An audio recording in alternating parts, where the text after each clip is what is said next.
जगच्चान्तिकराय श्री शांतिनाथाय नमः। सर्वोपद्रव शांति विकुरु कुरु स्वाहा। ओम ह्रीं जगच्चान्तिकराय श्री शांतिनाथाय नमः। सर्वोपद्रव शांति विकुरु कुरु स्वाहा। ओम ह्रीं जगच्चान्तिकराय श्री शांतिनाथाय नमः।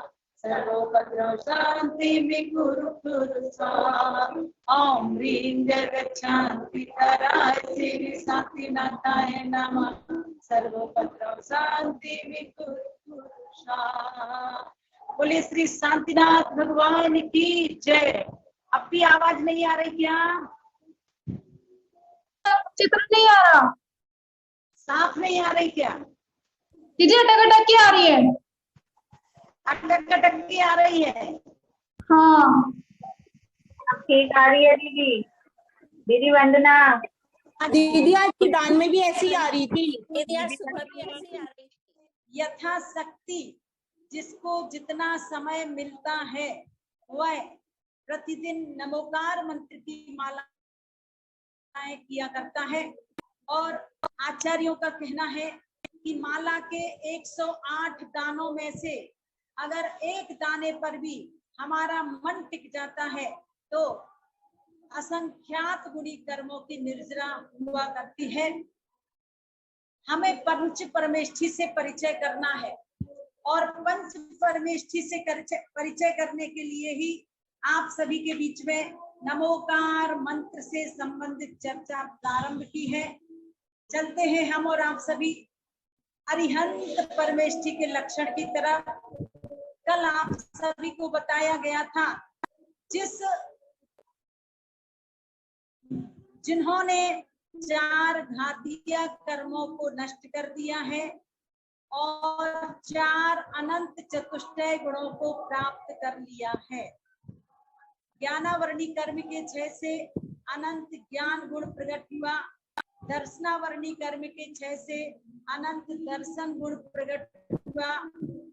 मोहिनी कर्म के 6 से अनंत सुख गुण प्रकट हुआ और अंतराय कर्म के 6 से अनंत वीर्य गुण प्रकट हुआ।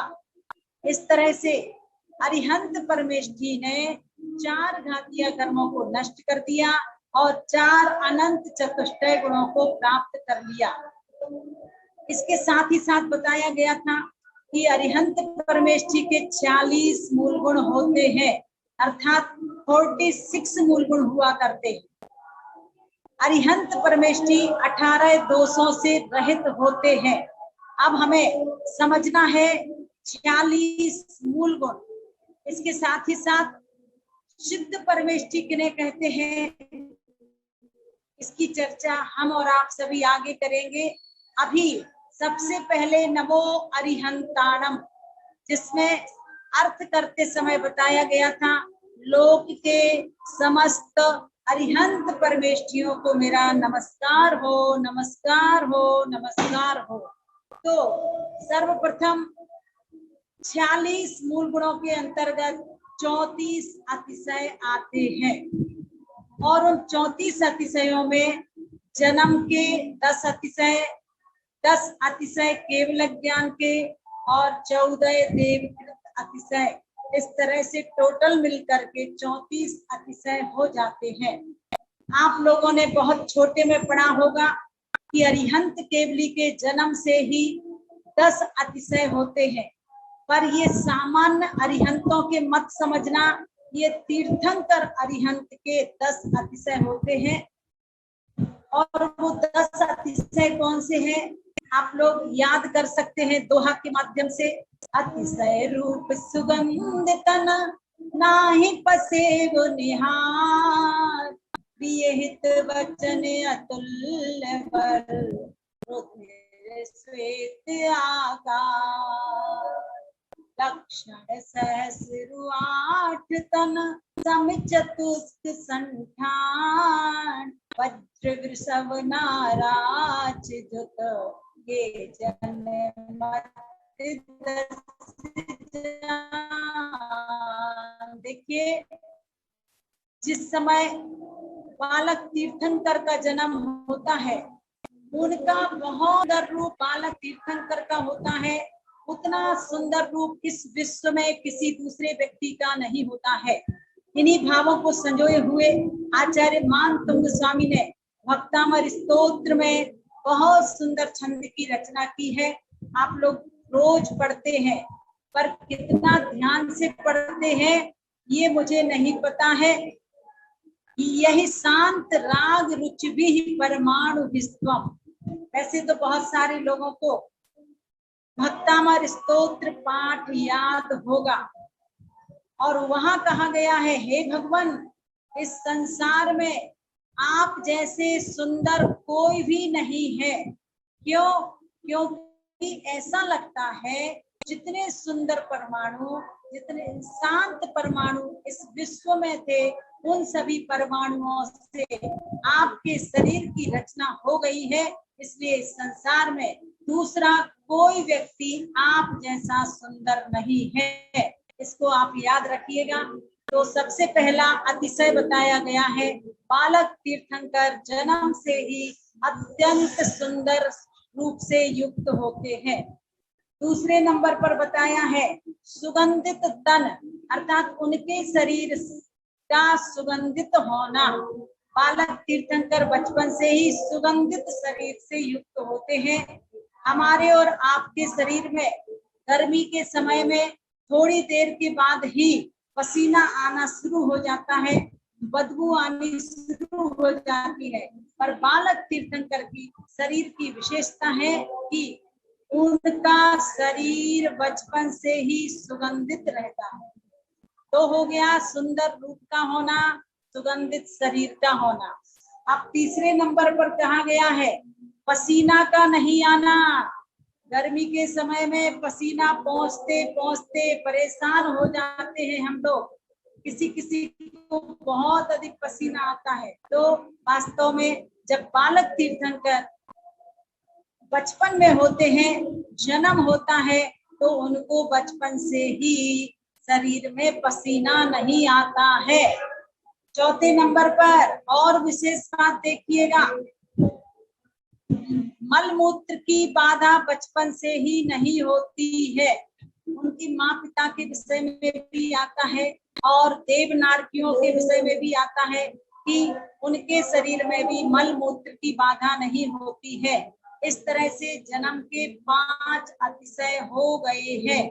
सबसे पहले सुगंधित रूप पे सुंदर रूप का होना, सुगंधित शरीर का होना, पसीना नहीं आना और मल मूत्र की बाधा नहीं होना। इसके साथ ही साथ 5वें नंबर का अतिशय बताया गया है प्रिय हित वचन, अर्थात बचपन से ही बालक तीर्थंकर के वचन बहुत हितमित और प्रिय होते हैं। 6वें नंबर का बालक तीर्थंकर जन्म से ही अतुल्य बल का धारी होता है। जिस समय तीर्थंकरों का बाल अवस्था में अभिषेक होता है पांडुप शिला पर 1008 कलशों के द्वारा, उस समय अभिषेक करने वाले के मन में ऐसा भाव आ जाता है कि ओहो, तत्काल का जन्मा हुआ बालक, कहीं इसके ऊपर इतने बड़े बड़े कलशों का जल डाला जा रहा है, इसको जुकाम ना हो जाए, इसको बुखार ना हो जाए। तो ऐसा कुछ भी नहीं होता है। बालक तीर्थंकर जन्म से ही अतुल्य बल के धारी हुआ करते हैं। इस तरह से ये 6 जन्म के अतिशय हुए। 7वें नंबर का अतिशय है रुधिर श्वेत आकार, अर्थात उनके शरीर में जो खून होता है वह सफेद रंग का होता है। इस तरह से 7 अतिशय जन्म के हो चुके हैं। आप लोगों को याद करना है, चाहे तो 2 छंद याद कर लीजिए तो आपको अपने आप ये 10 अतिशय याद हो जाएंगे। अतिशय रूप सुगंध तन, इसमें 2 आ जाते हैं, अत्यंत सुंदर रूप का होना, सुगंधित शरीर का होना। तीसरे नंबर पर कहा गया है इनके शरीर में पसीना नहीं आता। चौथे नंबर पर इनको जन्म से ही मल मूत्र की बाधा नहीं होती है। कितना पुण्य का उदय समझिए। हम लोग परेशान हैं, खा लेते हैं पर खाना पचता नहीं है, तो किसी किसी को कब्ज हो जाती है, किसी को दस्त लग जाते हैं, और जब दस्त लगते हैं तो सब लस्त पड़ जाते हैं। अच्छे अच्छे बलशाली भी पल भर में निर्बल हो जाया करते हैं। और मल मूत्र की बाधा, बाहर कहीं जाते हैं तो मन में विकल्प रहता है, पता नहीं जहाँ कहीं जाएंगे वहाँ सही व्यवस्था बनेगी या नहीं बनेगी। किसी किसी को 2-3 बार जाना पड़ जाता है तो उसमें भी टेंशन होती है। इसका मतलब ये है कि बालक तीर्थंकर को जन्म से ही मल मूत्र की बाधा नहीं आती है, ये उनका अपना पुण्य का उदय समझना चाहिए। इसके साथ ही साथ बालक तीर्थंकर जन्म से ही प्रिय हित वचन से युक्त हुआ करते हैं और इसके साथ साथ अतुल्य बल के धारी होते हैं। अब इसके बाद बताया गया है उनके शरीर का खून सफेद रंग का होता है। अब इसके लिए आज के वैज्ञानिकों ने सिद्ध कर दिया है कि जिस तरह से बच्चे के प्रति माँ की ममता होती है, माँ का प्रेम होता है, माँ का दुलार होता है, तो माँ के स्तन में दूध जो मतलब दूध होता है वो सफेद कलर का होता है, जो कि वात्सल्य भाव का प्रतीक होता है। तो जब बेटे के लिए दूध का रंग सफेद हो जाता है तो तीर्थंकर प्रकृति का बंध जिन्होंने किया है, जिन्होंने संसार के समस्त जीव सुखी रहे, समस्त जीव स्वस्थ रहे, सबका कल्याण हो, सबका जीवन मंगलमय हो, संसार के समस्त जीवों के प्रति जिन्होंने सद्भावना भाई है, तो उनके शरीर का खून का रंग इसलिए ही सफेद होता है कि वह वात्सल्य भाव से ओतप्रोत है, भरे हुए हैं। तो निश्चित रूप से इस तरह से ये 8 जन्म के अतिशय हुए और 9वें 7 कौन सा बताया? 8वां? हाँ, 8वें नंबर का है शरीर में 1008 सुलक्षण का होना। देखिए हमारे और आपके शरीर में उतने अच्छे अच्छे लक्षण नहीं होते हैं, किंतु बालक तीर्थंकर के शरीर में 1008 लक्षण होते हैं। किसी के में स्वस्तिक, कलश आदि आदि इस तरह से 1008 सुलक्षण होते हैं। और 9वें नंबर का है समचतुरस्र संस्थान, अर्थात उनके शरीर का जो आकार होता है वो बहुत सुडौल होता है। ऐसा नहीं होता है कि ऊपर से मोटा नीचे से पतला, ऐसा भी नहीं होता कि नीचे से मोटा ऊपर से पतला, ऐसा भी नहीं होता कि बहुत छोटे कद के हो, ऐसा भी नहीं होता है कि कुबड़ निकल गई हो।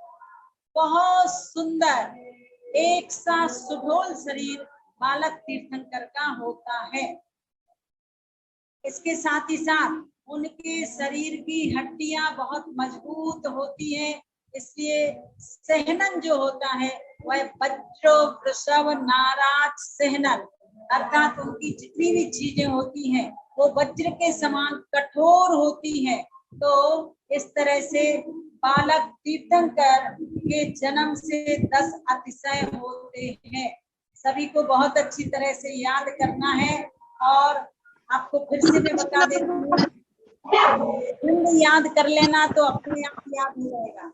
अतिशय रूप सुगंध तन नाहि बसे विनिहार, प्रिय हित वचन अतुल्य बल रुधिर श्वेत आकार, लक्षण सहस्र 8-10 समचतुस्र संस्थान, वज्र वृषभ नाराज जुत ये जन्म 10 जान। देखिए ये जन्म के 10 10वां नंबर का है वज्र वृषभ नाराज सहनन। उनका जो शरीर का सहनन होता है, शक्ति होती है, वज्र के समान कठोर होता है। हड्डी और जो भी बंधन आदि है वो सब मजबूत होते हैं।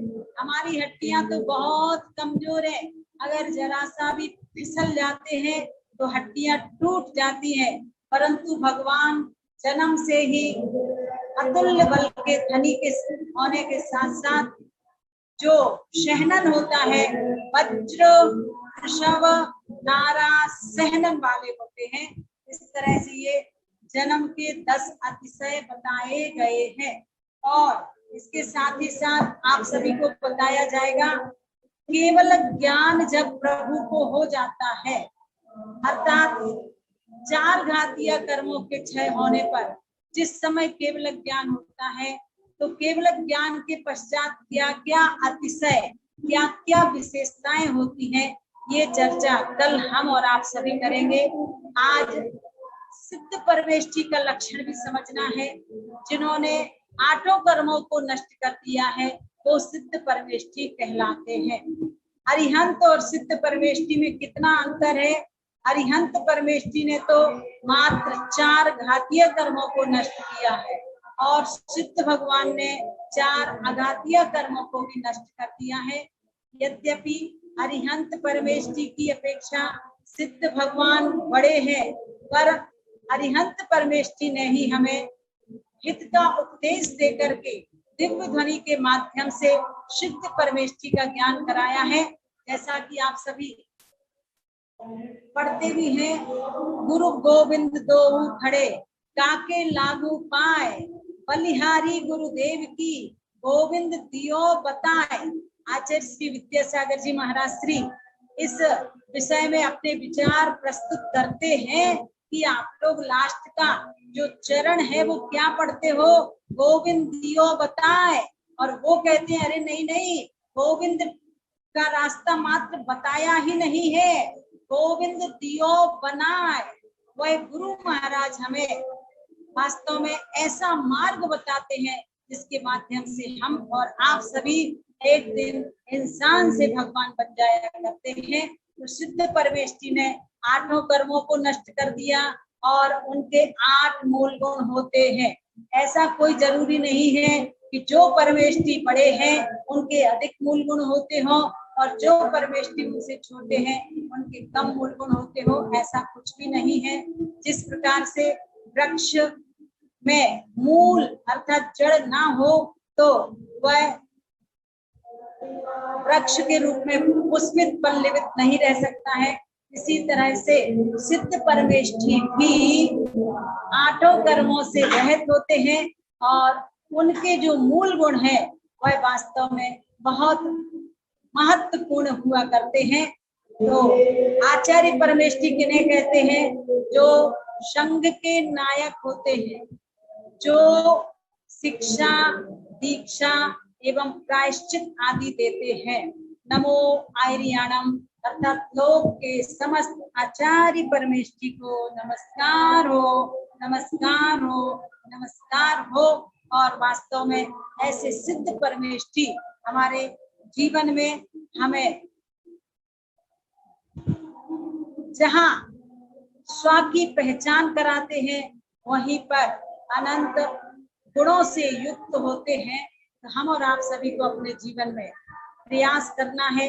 हम जो रात दिन कर्म का बंध किया करते हैं उन कर्मों के बंध को छूटाने के लिए दूसरे के प्रति अपनी दृष्टि मोड़ करके अपने आप को सुधारने का लक्ष्य बना करके धर्म की शरण लेना है। धम्मं शरणं वज्जामि अर्थात उत्तम धर्म की शरण को प्राप्त होता हूँ। और इस तरह से हमें अपने जीवन में नमो सिद्धाणम जिस समय बोले उस समय सिद्ध परमेष्ठी का ध्यान करें। नमो आर्याणम हम और आप सभी बोलते हैं तो नमो आर्याणम का मतलब है आचार्य परमेष्ठी के लिए मेरा नमस्कार हो। और कौन है आचार्य परमेष्ठी? जो संघ के नायक होते हैं, जो शिक्षा दीक्षा आदि देते हैं। शिष्य से अगर कोई गलती हो जाती है तो उनको पनिशमेंट अर्थात प्रायश्चित आदि दिया करते हैं।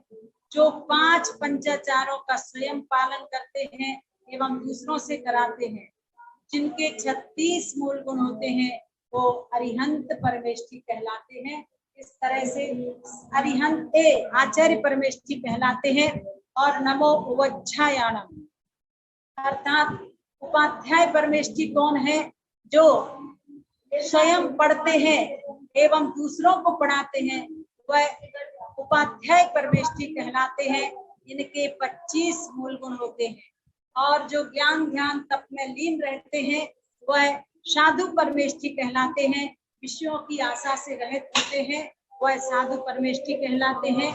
और इनके 28 मूल गुण हुआ करते हैं। इस तरह से पांचों परमेष्ठी की परिभाषा आप सभी ने समझी है। और जिस दिन हमारा इन परमेष्ठियों से परिचय हो जाएगा उस दिन से आपका नमोकार मंत्र की माला फेरने में अच्छा मन लगेगा। और अब हम चलते हैं 6 ढाला ग्रंथ की तरफ। 6 ढाला ग्रंथ में दीदी एक क्या आपने कल बताया था कि नमोकार पद में 11 पद होते हैं, तो 11 पद कहाँ है? उसमें तो 5 ही होते हैं ना दीदी। एक मिनट, सामान्य पद तो 5 ही है। नमो अरिहंताणम, नमो सिद्धाणम, नमो आयरियाणम, इस तरह से एक एक पद। किंतु नमो को अलग कर दीजिएगा, अरिहंताणम को अलग करो, क्योंकि नमो शब्द नमस्कार का प्रतीक है। अरिहंताणम अरिहंत परमेष्ठी का प्रतीक है। तो प्रारंभ के 4 पदों में 8 पद होते हैं और लास्ट वाले में नमो शब्द अलग है, लोए शब्द अलग है और शब्द साहुणम, इस तरह से ये 3 पद विशेष हैं। सामान्य पद की दृष्टि से 5 पद हैं और विशेष पद की दृष्टि से 11 पद हैं। समझ में आ गया? ठीक है दीदी, कल मैं नहीं थी क्लास में इसलिए। अच्छा जी, चलिएगा। और अब 6 ढाला ग्रंथ के मध्य आज हमें पढ़ना है दूसरी ढाल के अंतर्गत 7 तत्वों की भूल। 7 तत्वों की भूल के पश्चात अग्रहीत मिथ्या ज्ञान किसे कहते हैं? अनादिकाल से 7 तत्वों की जो विपरीत श्रद्धा है उसको अग्रहीत मिथ्या दर्शन कहा, और 7 तत्वों के प्रति जो विपरीत ज्ञान है वो अग्रहीत मिथ्या ज्ञान है। और विषय कसायों के प्रति अनादिकाल से जो रुचि है वह अग्रहीत मिथ्या चारित्र हो जाता है। अब इसके साथ ही साथ रहित मिथ्या दर्शन को समझना है तो परिभाषा बताई गई थी, खोटे देव शास्त्र गुरु के माध्यम से जो हमारी विपरीत श्रद्धा हो जाती है वह रहित मिथ्या दर्शन है। और एकांतवाद से दूषित जो समस्त शास्त्र है विषय कसायों का पोषण करने वाले हैं, रागी द्वेषी के द्वारा लिखे जाते हैं, ऐसे ग्रंथों को पढ़ने वाले ग्रहित मिथ्यात्वी कहलाते हैं, ग्रहित मिथ्या ज्ञान से युक्त होते हैं। और जो व्यक्ति आत्मा और अनात्मा की पहचान किए बिना अनेक प्रकार के कुतप तपते हैं, देखिए सही तप नहीं तपते हैं, ख्याति पूजा लाभ की भावना से तपते हैं। कोई उल्टा लटक जाता है, कोई अग्नि में अग्नि लगा लेता है चारों तरफ से, और कोई धुनी लगाता है। इस तरह से वास्तव में जो शरीर अलग है आत्मा अलग है ऐसा ना जानते हुए मात्र लोग मुझे तपस्वी कहें, लोग मेरी जय जयकार करें, इस तरह की भावनाओं से युक्त होकर के अगर हम तप करते हैं तो वो सच्चा चारित्र नहीं है, वो ग्रहित मिथ्या चारित्र कहा जाता है। इस तरह से आप सभी ने दूसरी ढाल में 6 बातों की चर्चा पढ़ी थी।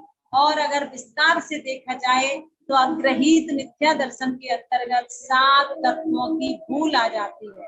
रहित मिथ्या दर्शन के अंतर्गत कुगुरु, कुदेव और कुधर्म का लक्षण आता है। और फिर उसके बाद आप सभी ग्रहित मिथ्या चारित्र और ग्रहित मिथ्या ज्ञान की चर्चा सुनते हैं। इस तरह से दूसरी ढाल पूर्ण हुई। प्रथम ढाल में मुझे नहीं लगता कि आप लोग अब नहीं बोल पाओगे। प्रथम ढाल में 4 गतियों के दुखों की चर्चा की है। अब तो आपके सामने ऐसा दृश्य आ जाना चाहिए कि किस गति में जाकर के हमने कैसे कैसे कष्टों को सहन किया है, क्योंकि कई बार आप लोग पहली ढाल पढ़ चुके हैं, चाहे वो त्रियंच गति के जीव हों, चाहे वो नरक गति के जीवों की चर्चा सुनते पढ़ते ही रोम रोम रोमांचित हो जाता है और एक ही भावना आती है कि हे भगवान, अब मुझे इन कष्टों को सहन नहीं करना है। तो आइएगा, नरक गति के कष्टों की चर्चा के साथ साथ मनुष्य गति कैसे जाते हैं। अल्प आरंभ अल्प परिक्रय करने वाला व्यक्ति, स्वभाव मार्दवम च, जो व्यक्ति जितना अधिक नम्र होता है वह व्यक्ति मनुष्य आयु का बंद करता है। कम से कम परिक्रय रखिए, कम से कम आरंभ यानी पाप के काम कीजिए, कम से कम कसाय कीजिए, तो कम से कम मनुष्य गति फिर से मिल सकती है। और अब इसके बाद बताया गया है देव गति के दुखों की चर्चा। कहा गया है कभी इस जीव ने अकाम निर्जरा की तो उसके बल पर यह भवनत्रिक देवों में देव हुआ। भवनत्रिक कहने से 3 प्रकार के देव आ जाते हैं, भवनवासी, व्यंतर और ज्योतिषी। इस तरह से भवनत्रिक देवों की चर्चा, और वहां पर विषय कसायों में हमेशा रत रहता है, इंद्रिय विषय भोगों में रत रहता है। और उसके पश्चात बताया गया था कि यह जीव कभी वैमानिक देव हुआ तो वैमानिक देवों में सम्यक दर्शन के बिना दुखी रहा। इस तरह से दूसरी ढाल और पहली ढाल पूर्ण हुई। और अब इसके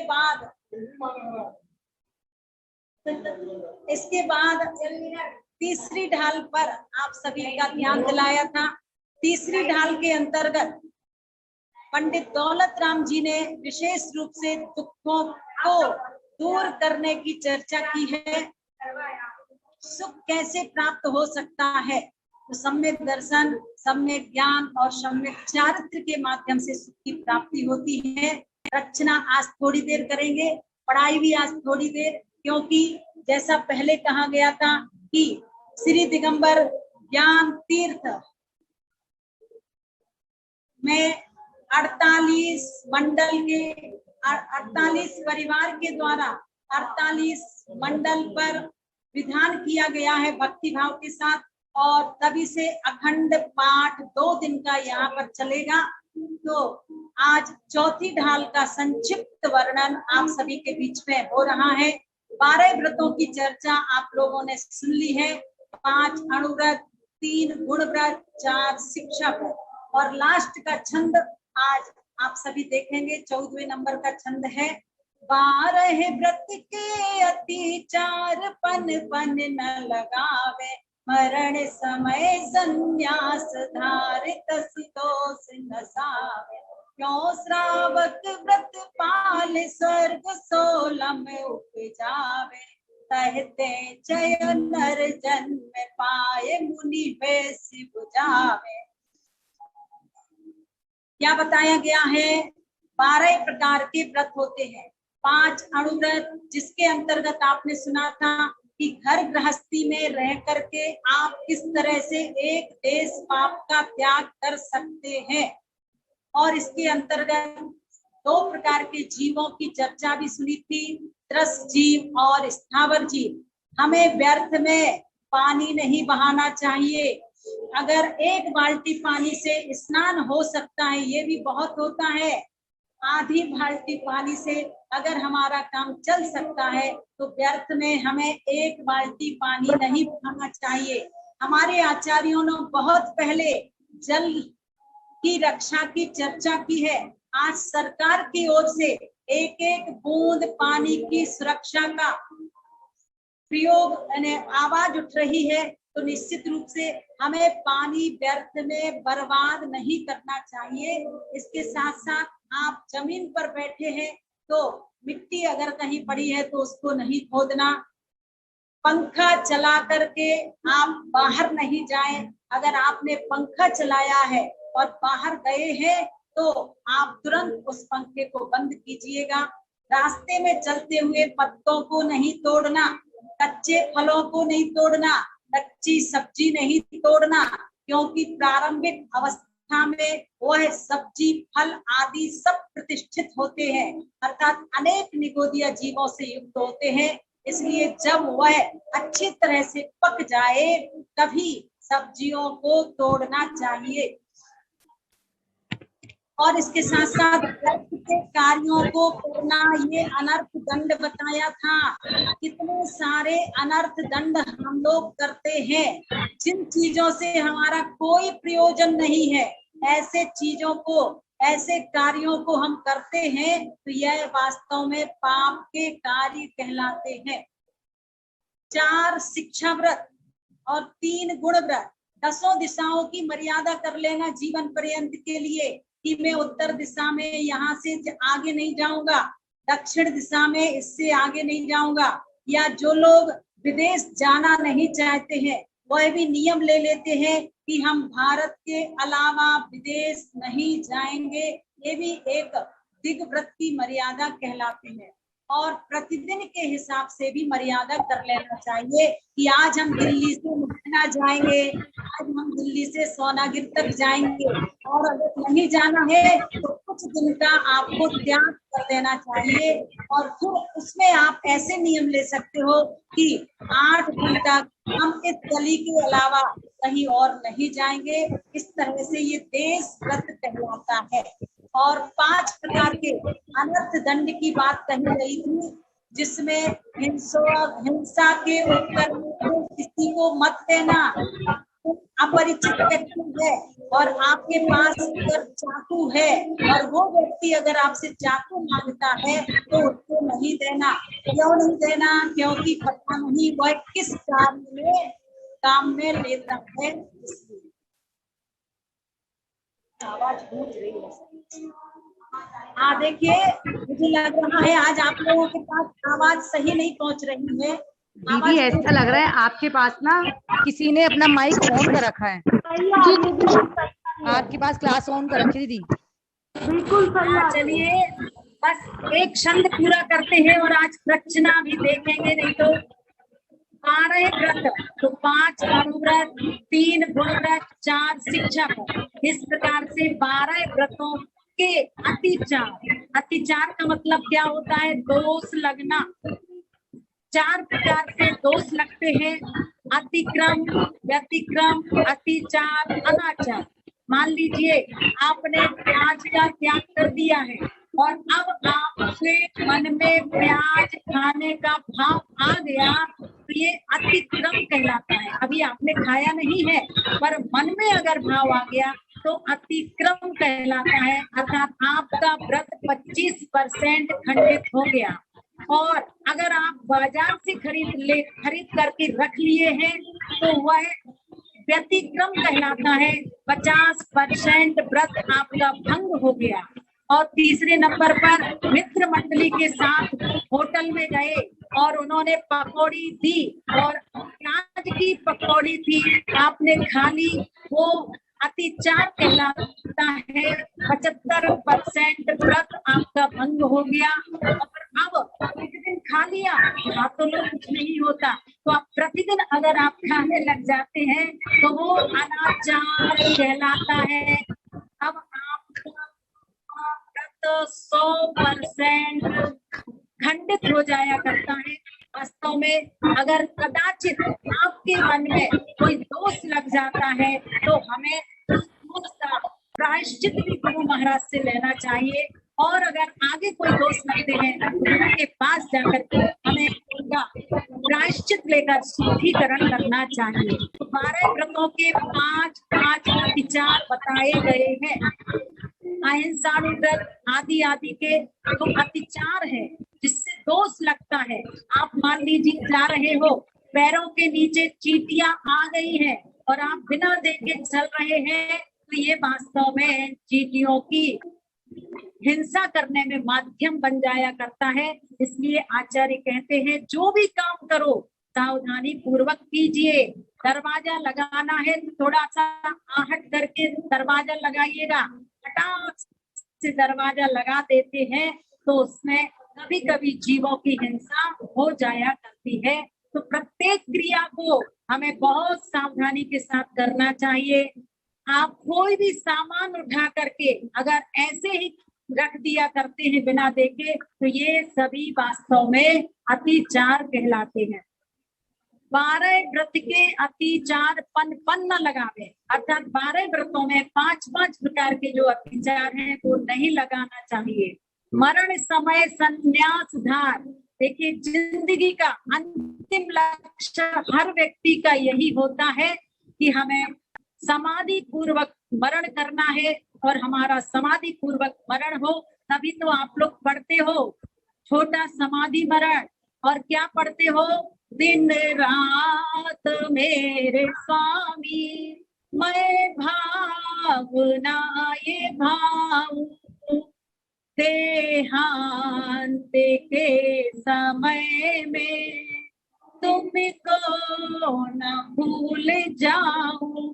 हर व्यक्ति को जब से जानकारी मिले तब से समाधि मरण जरूर पढ़ना चाहिए, और आज का संस्कार अंतिम समय में निश्चित कामयाबी होगा।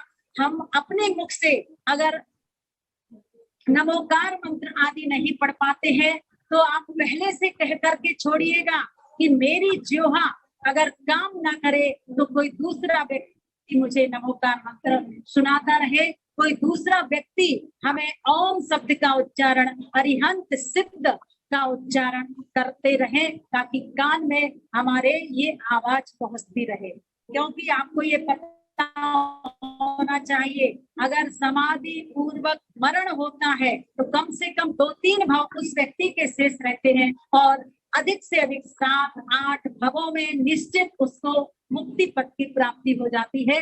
यो श्रावक व्रत पाल, इस तरह से श्रावक अगर 12 व्रतों का पालन करता है तो कहाँ पर उत्पन्न होता है, स्वर्ग 16 उपजावे, 16वें स्वर्ग तक वह उत्पन्न हो सकता है।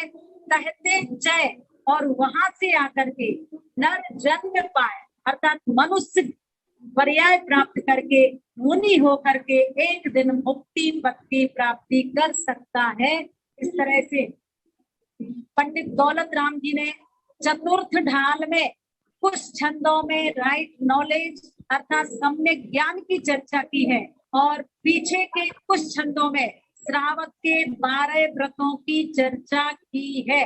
आप लोग घर में रह करके भी किस तरह से स्थूल पाप से बच सकते हो, व्यापार कैसा करना, ऐसा व्यापार नहीं करना जिसमें बहुत अधिक हिंसा हो, तो इन सभी कार्यों में श्रावक को बहुत ध्यान रखना चाहिए। और इस तरह से आपकी चौथी ढाल पूर्ण हुई, कल से आपके बीच में 5वीं ढाल पढ़ाई जाएगी। और अब थोड़ी सी देर रचना कर लेते हैं। सबसे पहला प्रश्न है, और वो प्रश्न है मेरा सरिता जी से। सरिता जी प्रश्न का उत्तर देंगी, अहिंसाणु व्रत किसे कहते हैं?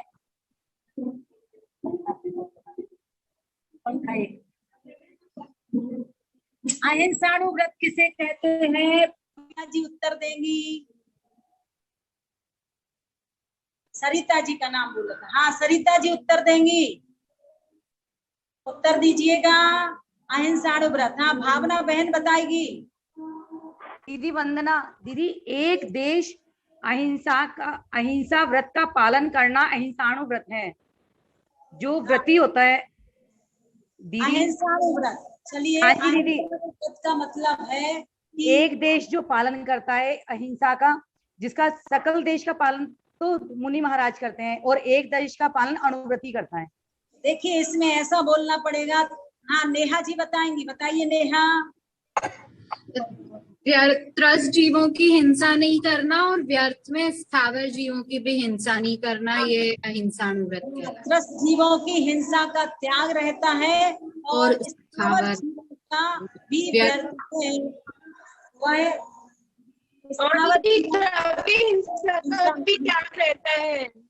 चलिएगा अब बताएंगी बबीता जी। बबीता जी बताएंगी दाता के 7 गुण। बोलिए। हाँ दीदी बता रहे हैं दीदी। हाँ चलिए, आज हम रचना ज्यादा नहीं कर पाएंगे। चलिए बोलिए जल्दी से 7 गुण बबीता जी। श्रद्धा, भक्ति, शक्ति, पुष्टि, विवेक, क्षमा, निर्लोकता। हाँ चलिएगा। अब इसके बाद नवदा भक्ति, चंदा भाभी जी नवदा भक्ति बताइएगा।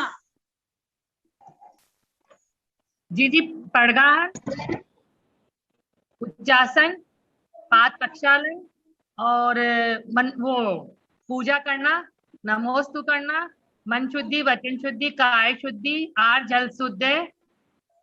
हाँ बहुत अच्छा। गंधोदक लगाना।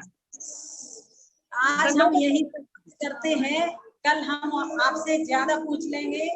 दीदी एक बात पूछी थी दीदी।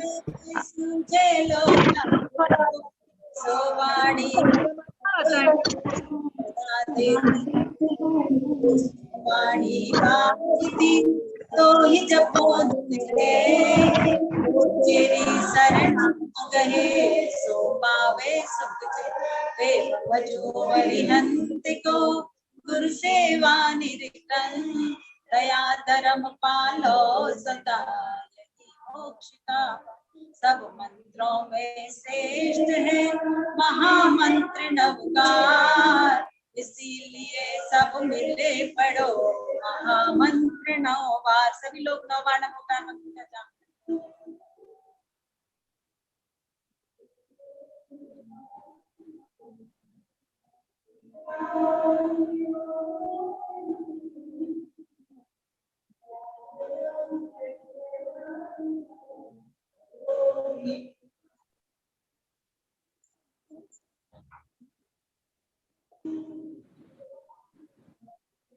वंदना दीदी। वंदना दीदी।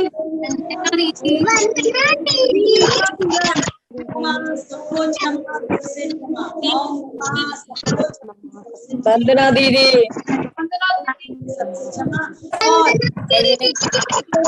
ऑनलाइन के माध्यम से सत्संग और विधान में बैठना है और पर्सनली बैठना है। क्लास चलेगी तो भी अभी थोड़ा सा दूसरा काम है इसलिए बंद करो। दीदी कल के आज के शांति धारा के पैसे पकड़ लेंगे, जल्दी बंद कर इसको पूरे गाल को। अरे कुछ कपड़ा लगा देना, कुछ भी कर देंगे, ये लेके लगा दे।